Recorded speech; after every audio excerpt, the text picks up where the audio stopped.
Nakita po natin kahapon ang part 1 ng video message ni Vice President Sara Duterte kung saan nililihis na naman niya ang mga issue. Talaga pong tatak Duterte na yata ang pambubudol. Mula sa peking war on drugs, peking good governance, peking pagkontra sa korupsyon, at ngayon, peking sagot sa mga issue.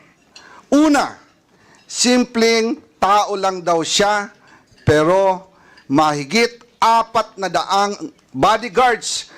Siya lang po ang kaisa-isang Vice President sa kasaysayan ng Pilipinas na may ganun kadaming security. May sarili pang Vice Presidential Security Group.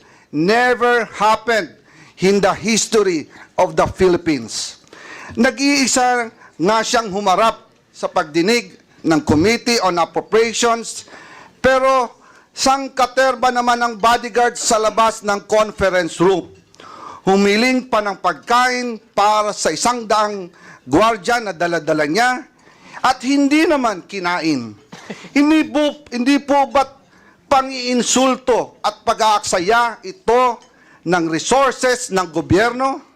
Pangalawa, sinasabi niya, hindi lang daw sanay ang ilang miyembro ng Kongreso na hindi makuha ang sagot na gusto nila.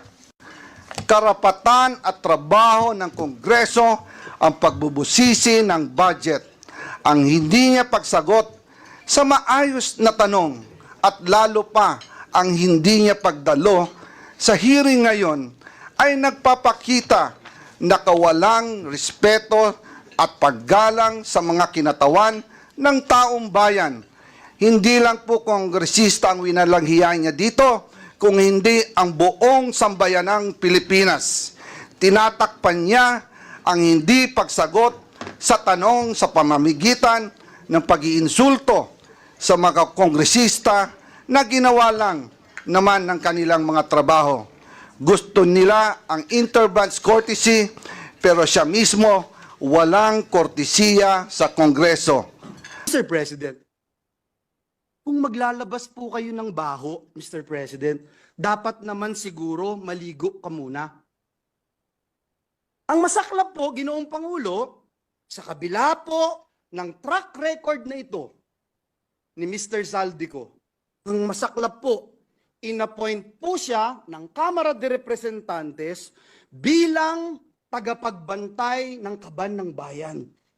Sa palagay ko, hindi lang sanay ang iilan na mga miyembro ng House of Representatives na hindi nila makuha yung gusto nila at gusto nilang marinig na sagot. Dracula, inappoint mo bilang tagapagbantay ng blood bank ng bayan. Wow! Wow, Mr. President. Kailan sa kasaysayan ng bayan natin nangyari ang ganitong pagkakataon na isang big-time contractor ang hahawak sa kaban ng bayan? Only in the Philippines, Mr. President. Ng Pilipinas ay hawak lang ng dalawang tao. Hawak lang siya ni Congressman Zaldico at ni Congressman Martin Romualdez. Yan ang katotohanan.